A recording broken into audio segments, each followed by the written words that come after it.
The question is this: do the Cowboys have enough in the cornerback room to start the season?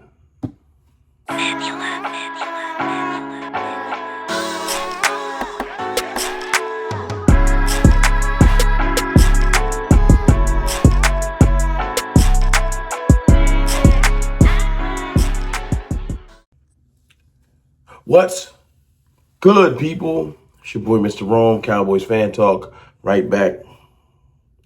Like I never left. What's going on with y'all, man? Hope y'all doing well. Happy Tuesday. I saw something interesting yesterday, but before I get to that, man, if you like the content and you want to stick around, hit the subscribe button.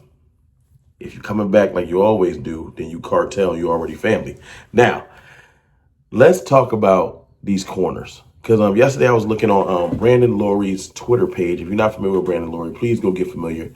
Excellent Twitter content creator and somebody that is very tapped in to the Cowboys ethos. You know, he don't miss nothing. Brandon is an excellent resource, and I appreciate what he does. He was posting videos from the Instagrams of Deron Bland, Kyer Elam. I don't know who actually posted it. But basically, it's a workout video of them getting some extra work in between OTAs practices. And, you know, when I saw it, you know, excellent pictures. Looks like they're going hard, you know, but everybody's off-season pictures and videos look like they're going hard. You know the jokes we say. It's best shape of my life season every year. So I get it. It's easy to fall into the trap of, oh, yo, did you see him going through that drill? Did you see that? He locked in. We all do it. We all do it. I don't care. Every team does it. Champions and non-champions. People will be like, yo, you see that video? Because you're a fan and you get excited. You know what I'm saying? Trust me. Let's not act like we holier than thou and that no off-season workout video never got us excited if we like the player. That's the line of demarcation. If you like the player, the workout video is going to be fire. If you don't like the player, the workout video is going to be scrutinizing. Like, he a step slow. That's what we do. But, you know, seeing them working out, hearing about them putting in extra work, and then you start to call back to things I've heard this offseason, and it makes you really feel like, do we have enough? Now, I think over time, I think the cornerback room is pretty strong because of some of the investments the Cowboys have made. But how long will it take for the strength to come back is the question. You know what I'm saying? Because it's bigger than just Kyer Elam and Deron Bland that's on the thumbnail. It's bigger than that. Now, I'm starting to get the inclination that Kyer Elam might be getting some starting snaps to start the season if we don't go do what I've been saying. If you just go get a veteran cornerback like a Gilmore or somebody that I can't think of right now that can play corner and subside you or hold you down for, I don't know, 4 games, 6 games, perfect. And then somebody that doesn't mind rotating in after that. It'd be perfect. That's why we can't trade for, we can trade for, but I don't see us trading for, what's my man's name? Jalen Ramsey. But it's okay. It's okay. I wanted y'all to hear something, actually, from Brian Broaddus. It's another thing that got me kind of excited. Brian Broaddus was on Jeff Kavanaugh's show, and they were talking about, you know, off-season things yesterday. And he started to talk about Kyer Elam and give him actually some sort of praise. They got me to thinking, okay, if Kyer Elam is a starter, we know Deron Bland's a starter. Who's going to be the other cornerback? That's the question. If you look down the cornerback list, from Deron Bland, Andrew Roof Jr., we don't want him to touch the field. Diggs is trying to get healthy, right? Then you got Tony Pride, who you don't really want to see the field, not from what I've known. Marquise Bell, safety, Sharon Rebel. You got Josh Butler, injury, ACL, another ACL. Kalen Carson, who really would change this whole narrative if he showed up. But I haven't heard his name called not once through OTAs. No reporting, no nothing. No, Kalen Carson is looking sharper, nothing, which scares me because it feels like a wasted pick. Then you got Keemon Hall. I don't know if you're getting him out there. You got Harmon. You got Israel Mukwamu, who might give you some upside. He just might, because of his versatility. You know what I'm saying? And that pretty much is it. So you start to ask yourself, Elijah Clark, my fault. Who, and y'all know about Revel and Diggs, I don't need to say them. Who is going to step up and give us what we need? We need one more corner to step up, at least initially. This is why, you see why we banging the table for going to get a veteran corner? Do you understand why now? But let me let you hear Brian Broaddus talk for a second, and then we'll come back and discuss of what Broaddus is optimism talking about. In Kyer Elam, one, and two, that Revel is going to be absolutely ready and going to be a starter. You cannot convince me that they're lining up with Andrew Booth and feeling good. No, I think that this is. I think there's a lot of positivity about Revel. I think there's a lot of positivity about him. He's a guy that I've heard is willing to work. He's doing everything he has to do. They were super excited about that. Elam, in the practices that we've got to watch, I keep saying that because we've only got to watch 2, but I've heard, PBUs involved, knocking down balls, stuff like that, being in position. It's a pass breakup.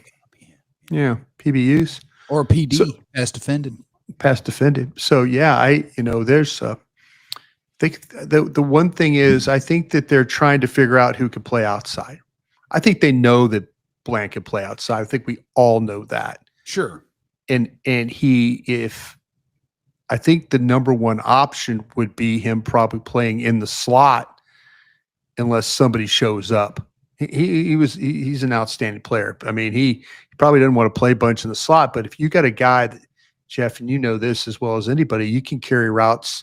That slot player carries a lot of routes. See, when you hear words, Brian don't mince words, and Brian ain't here to hype us up.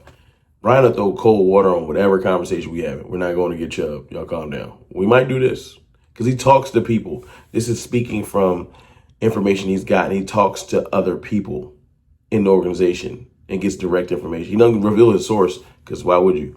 But he does say, I kind of heard this, I heard that from the building.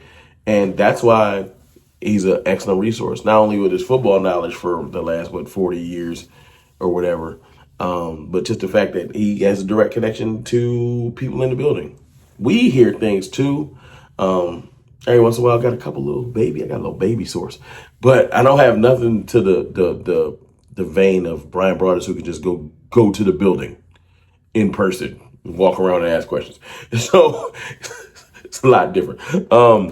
Anyway, hearing them talk about Elam and say there's a couple pass breakups, couple good plays, former first round talent,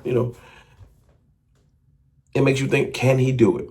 Can he do it? Can he build his confidence back up? He had the athletic acumen and ability, but it just didn't work in Buffalo.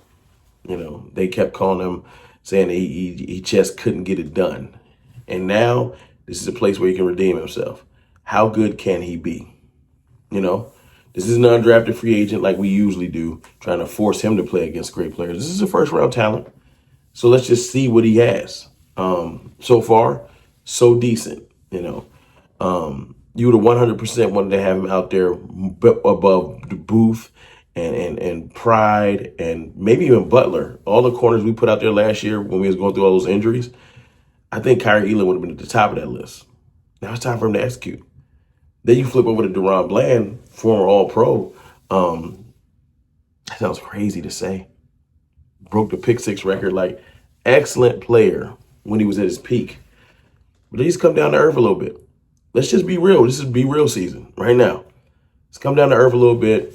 People don't throw his name on the table as much when we talk about lockdown or a corner that we got Bland on your number one. No one really says that. So it's up to Bland to change that narrative. I know he wants to play outside. I've been hearing the whispers of, I'm an outside corner. But last year, or year when you were up on DK Metcalf and when you got to go against AJ Brown and stuff like that, I haven't seen you be at least competitive, and that's just me. I've seen you kind of get dominated, and I want to see you get back to form. Injuries can do that. a full off season of training, no injury, and not rehabbing. There's a difference between training and rehabbing. Last year he was rehabbing, so he might have not been back on his game. This year seems to be locked in, training video. So let's just see where Bland falls. And then let's pray that Kalen Carson, that Israel Mukwamo can give you some position flex.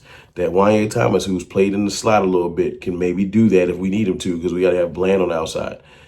That's where it's starting to get tricky. Who's going to step up? Or we can. This is the solution. We can just stop worrying.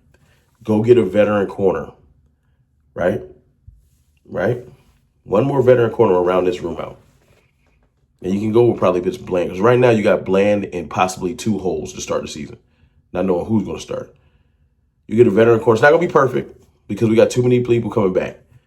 But if you go get a veteran corner that you can trust, right, and get him now so he doesn't have to come out of camp out of shape. Go get a veteran corner that you can trust. Then you can send Elam out there and just cross your fingers, put him on the 2, put the veteran corner on the 1, Deron Bland in the slot. Now you cooking. But I would love to know your thoughts in the comments. Do we have enough at cornerback? I'm pretty sure of your answer, but if you have another answer and you're like, nah, I think we straight, you let me know. I just want to kind of get this conversation out there, get it going. I would love to see what y'all saying in the comments. Appreciate y'all. Sorry I wasn't here yesterday. I don't know if you can hear it, but I am under the weather. Do not feel well, but we're going to push through. I appreciate y'all. I love y'all. I holla.